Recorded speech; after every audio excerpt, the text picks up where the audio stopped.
जय श्री राधे मित्रों, स्वागत है आपका अपने YouTube चैनल में। आइए आज आप सुनेंगे पितृपक्ष में श्रीमद् भगवत गीता के 7वें अध्याय के महात्म्य की कथा और उसके बाद सुनेंगे भगवत गीता के 7वें अध्याय का पाठ। मित्रों, पितृपक्ष में भगवत गीता के महात्म्य और 7वें अध्याय का पाठ सुनना बहुत ही पुण्यदायी बताया गया है। जो भी व्यक्ति इस 7वें अध्याय का महात्म्य एवं पाठ को सुनता है और सुनने के बाद अपने पितरों को अर्पण करता है तो उससे उसके पितृ प्रसन्न होकर के उसे आशीर्वाद प्राप्त करते हैं और भौतिक और आध्यात्मिक उन्नति में लाभ होता है। पितृपक्ष के दिनों में श्रीमद् भगवत गीता के 7वें अध्याय का श्रद्धा पूर्वक पाठ सुनेंगे।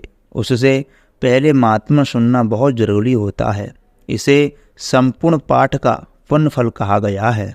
तो आइए सबसे पहले 7वें अध्याय का महात्म्य सुने। शंकर भगवान कहते हैं, हे पार्वती, अब मैं 7वें अध्याय का महात्म्य बतलाता हूँ, जिसे सुनकर कानों में अमृत राशि भर जाती है। पाटलिपुत्र नामक एक दुर्गम नगर है। उसका गोपुर अर्थात द्वार बहुत ही ऊंचा है।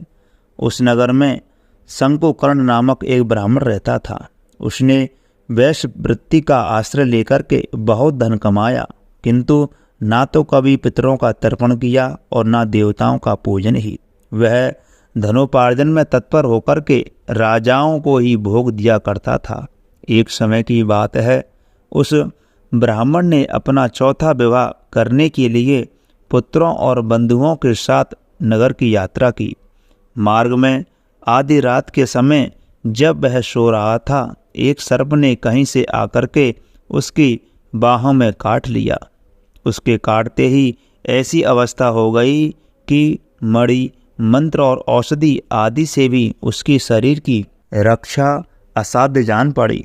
तत्पश्चात कुछ ही क्षणों में उसके प्राण पखेरु उड़ गए। फिर बहुत समय के बाद वह प्रेत सर्प योनि में उत्पन्न हुआ। उसका चित्त धन की कामना में बंधा था। उसने पूर्व वृत्तांत को स्मरण करके सोचा, मैंने जो घर के बाहर करोड़ों की संख्या में अपना धन गाड़ रखा है, उससे इन पुत्रों को वंचित करके स्वयं ही उसकी रक्षा करूंगा।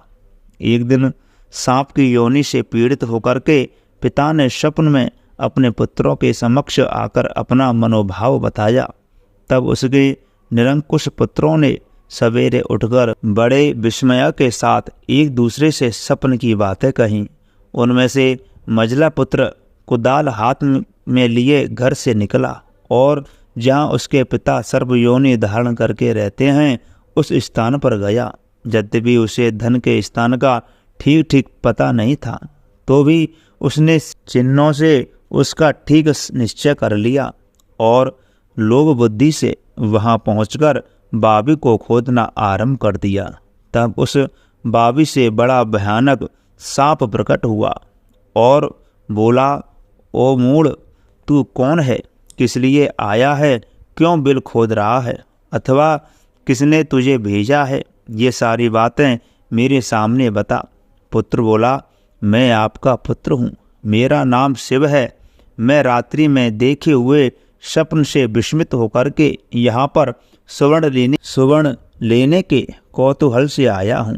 पुत्र की यह वाणी सुनकर वह सांप हंसता हुआ उच्च स्वर से इस प्रकार स्पष्ट वचन बोला, यदि तू मेरा पुत्र है तो मुझे शीघ्र ही बंधन से मुक्त कर। मैं पूर्व जन्म के गाड़े हुए धन के लिए ही सर्प योनि में उत्पन्न हुआ हूँ। पुत्र ने पूछा, पिताजी, आपकी मुक्ति कैसे होगी? इसका उपाय मुझे बताइए, क्योंकि मैं इस रात में सब लोगों को छोड़कर के आपके पास आया हूँ।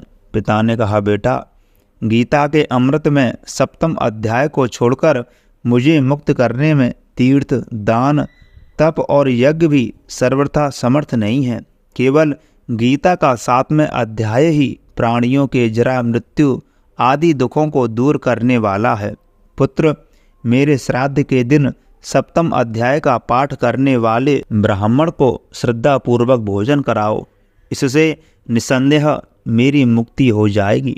वत्स, अपनी शक्ति के अनुसार पूर्ण श्रद्धा के साथ वेद विद्या में प्रवीण अन्य ब्राह्मणों को भी भोजन कराना। सर्पयोनि में पड़े हुए पिता के ये वचन सुनकर के सभी पुत्रों ने उनकी आज्ञा के अनुसार तथा उससे भी अधिक किया। तब शंकुकर्ण ने अपने सर्प शरीर को त्याग करके दिव्य देह धारण किया और सारा धन पुत्रों के अधीन कर दिया। पुत्रों ने करोड़ों की संख्या में जो धन बांटकर दिया था उससे वे सदाचारी पुत्र बहुत प्रसन्न हुए। उनकी बुद्धि धर्म में लगी हुई थी, इसलिए उन्होंने बावली, कुआं, पोखरा, यज्ञ तथा देव मंदिर के लिए उस धन का उपयोग किया और अन्नशाला भी बनवाई। तत्पश्चात 7वें अध्याय का सदा जप करते हुए उन्होंने मोक्ष को प्राप्त किया। पार्वती, यह तुम्हें 7वें अध्याय का महात्म्य बताया गया है।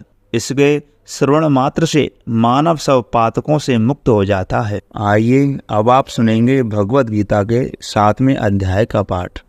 तो कृष्ण भगवान कहते हैं, हे पार्थ, तू मेरे में अनन्य प्रेम से आसक्त हुए मन वाला और अनन्य भाव से मेरे परायण होकर के योग में लगा हुआ मुझको संपूर्ण विभूति, बल, ऐश्वर्यादि गुणों से युक्त सबका आत्मरूप जिस प्रकार संशय रहित जानेगा उसको सुन। मैं तेरे लिए इस रहस्य सहित तत्वगान को संपूर्णता से कहूँगा कि जिसको जानकर संसार में फिर और कुछ भी जानने योग्य शेष नहीं रहता है। हजारों मनुष्यों में कोई ही मनुष्य मेरी प्राप्ति के लिए यत्न करता है और उन यत्न करने वाले योगियों में भी कोई ही पुरुष मेरे परायण हुआ मेरे को तत्व से जानता है, अर्थात मर्म से जानता है। हे अर्जुन, पृथ्वी, जल, अग्नि, वायु और आकाश तथा मन, बुद्धि और अहंकार भी ऐसे यह 8 प्रकार से विभक्त हुई मेरी प्रकृति है। यह 8 प्रकार के भेदों वाली तो अपरा है, अर्थात मेरी जड़ प्रकृति है। और हे महाबाहो, इससे दूसरों को मेरी जीव रूपा परा अर्थात चेतना प्रकृति जान की, जिससे यह संपूर्ण जगत धारण किया जाता है। हे अर्जुन, तू ऐसा समझ कि संपूर्ण भूत इन दोनों प्रकृतियों से ही उत्पत्ति वाले हैं और मैं संपूर्ण जगत का उत्पत्ति तथा प्रलय रूप हूँ, अर्थात संपूर्ण जगत का मूल कारण हूँ। इसलिए हे धनंजय, मेरे से सिवा किंचित मात्र भी दूसरी वस्तु नहीं है। यह संपूर्ण जगत सूत्र में सूत्र के मड़ियों के सदृश मेरे में गुथा हुआ है। हे अर्जुन, जल में मैं रस हूँ तथा चंद्रमा और सूर्य में प्रकाश हूँ और संपूर्ण वेदों में ओंकार हूँ तथा आकाश में शब्द और पुरुषों में पुरुषत्व हूँ। पृथ्वी में पवित्र गंध और अग्नि में तेज हूँ और संपूर्ण भूतों में उनका जीव हूँ, अर्थात जिससे वे जीते हैं वह मैं ही हूँ और तपस्वियों में तप हूँ। हे अर्जुन, तू संपूर्ण भूतों का सनातन कारण मेरे को ही जान। मैं बुद्धिमानों की बुद्धि और तेजस्वियों का तेज हूँ। हे भरत श्रेष्ठ, मैं बलवानों का आसक्ति और कामनाओं से रहित बल अर्थात सामर्थ्य हूँ और सब भूतों में धर्म के अनुकूल अर्थात शास्त्र के अनुकूल काम हूँ। और भी जो सप्तगुण से उत्पन्न होने वाले भाव हैं और जो रजोगुण से तथा तमोगुण से होने वाले भाव हैं, उन सबको तुम मेरे से ही जानने वाले हैं। ऐसा जान, परंतु वास्तव में उनमें मैं और भी मेरे में नहीं है। गुणों के कार्य रूप सात्विक, राजस और तामस, इन तीनों प्रकार के भावों से अर्थात राग द्वेषादि विकारों से और संपूर्ण विषयों से यह सब संसार मोहित हो रहा है। इसलिए इन तीनों गुणों से परे मुझ अविनाशी को तत्व से नहीं जानता, क्योंकि यह अलौकिक अर्थात अति अद्भुत त्रिगुणमयी मेरी योग माया बड़ी दुस्तर है। परंतु जो पुरुष मेरे को ही निरंतर भजते हैं वे इस माया को उल्लंघन कर जाते हैं, अर्थात संसार से तर जाते हैं। ऐसा सुगम उपाय होने पर भी योग माया हरे हुए ज्ञान वाले और आसुरी स्वभाव को धारण किए हुए तथा मनुष्यों में नीच और दूषित कर्म करने वाले मूढ़ लोग तो मेरे को नहीं भजते हैं। हे भरतवंशियों में श्रेष्ठ अर्जुन, उत्तम कर्म वाले अर्थार्थी, आर्त जिज्ञासु और ज्ञानी अर्थात निष्कामी, ऐसे 4 प्रकार के भक्तजन मेरे को भजते हैं। उनमें भी नित्य मेरे में एक ही भाव से स्थित हुआ अनन्य प्रेम भक्ति वाला ज्ञानी भक्त अति उत्तम है, क्योंकि मेरे को तत्व से जानने वाले ज्ञानी को मैं अत्यंत प्रिय हूँ और वह ज्ञानी मेरे को अत्यंत प्रिय है। यद्यपि ये सभी उदार हैं अर्थात श्रद्धा रहित मेरे भजन के लिए समय लगाने वाले होने से उत्तम है, परंतु ज्ञानी तो साक्षात मेरा स्वरूप ही है। मेरा ऐसा मत है, क्योंकि वह स्थिर बुद्धि ज्ञानी भक्त अति उत्तम गति स्वरूप मेरे में ही अच्छी प्रकार स्थित है, जो बहुत जन्मों के अंत के जन्म में तत्व ज्ञान को प्राप्त हुआ ज्ञानी सब कुछ वासुदेव ही है, अर्थात वासुदेव के सिवा अन्य कुछ है ही नहीं। इस प्रकार मेरे को भजता है वह महात्मा अति दुर्लभ है। हे अर्जुन, जो विषयासक्त पुरुष है वे तो अपने स्वभाव से प्रेरे हुए तथा उन भोगों की कामना द्वारा ज्ञान से भ्रष्ट हुए उस नियम को धारण करके अर्थात जिस देवताओं की पूजा के लिए जो नियम लोक में प्रसिद्ध हैं उस नियम को धारण करके अन्य देवताओं को भजते हैं अर्थात पूजते हैं। जो सकामी भक्त जिस देवता के स्वरूप को श्रद्धा से पूजना चाहता है उस भक्त की मैं उसी देवता के प्रति श्रद्धा को स्थिर करता हूँ। वह पुरुष उस श्रद्धा से युक्त हुआ उस देवता के पूजन की चेष्टा करता है और उस देवता से मेरे द्वारा ही विधान किए हुए उन इच्छित भोगों को निसंदेह प्राप्त करता है, परंतु इन अल्प बुद्धि वालों का वह फल नाशवान है तथा वे देवताओं को पूजने वाले देवताओं को प्राप्त होते हैं और मेरे भक्त चाहे जैसे ही भजें शेष में मेरे को ही प्राप्त होते हैं। ऐसा होने पर भी सब मनुष्य मेरा भजन नहीं करते।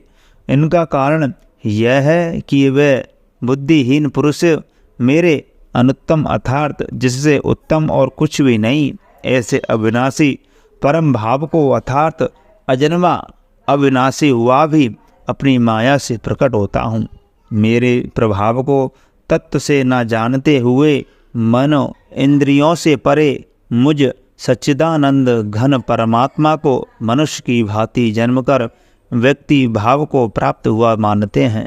अपनी योग माया से छुपा हुआ मैं सबके प्रत्यक्ष नहीं होता हूँ, इसलिए यह अज्ञानी मनुष्य मुझ जन्म रहित अविनाशी परमात्मा को तत्व से नहीं जानता है अर्थात मेरे को मरने मारने वाला समझता है। हे अर्जुन, पूर्व में व्यतीत हुए और वर्तमान में स्थित तथा आगे होने वाले सब भूतों को मैं जानता हूँ, परंतु मेरे को कोई भी श्रद्धा भक्ति रहित पुरुष नहीं जानता, क्योंकि हे भरतवंशी अर्जुन, संसार में इच्छा और द्वेष से उत्पन्न हुए सुख दुखादि द्वंद्व रूप मोह से संपूर्ण प्राणी अति अज्ञानता को प्राप्त हो रहे हैं, परंतु निष्काम भाव से श्रेष्ठ कर्मों का आचरण करने वाले जिन पुरुषों का पाप नष्ट हो गया है वे राग द्वेषादि द्वंद्व रूप मोह से मुक्त हुए और दृढ़ निश्चय वाले पुरुष मेरे को सब प्रकार से भजते हैं। जो मेरे शरण होकर के जरा और मरण के छूटने के लिए यत्न करते हैं वे पुरुष उस ब्रह्म को तथा संपूर्ण अध्यात्म को और संपूर्ण कर्म को जानते हैं। जो पुरुष अभिभूत और अधिदेव के सहित और अधियज्ञ के सहित सबका आत्मरूप मेरे को जानते हैं अर्थात मेरे भाप बादल धूम पानी और बर्फ यह वे सभी जल स्वरूप हैं, वैसे ही अधिभूत अधिदेव्य और अभियज्ञ आदि सब कुछ वासुदेव स्वरूप हैं। ऐसे जो जानते हैं वे युक्त चित्त वाले पुरुष अंत काल में भी मुझको ही जानते हैं अर्थात मुझे ही प्राप्त होते हैं।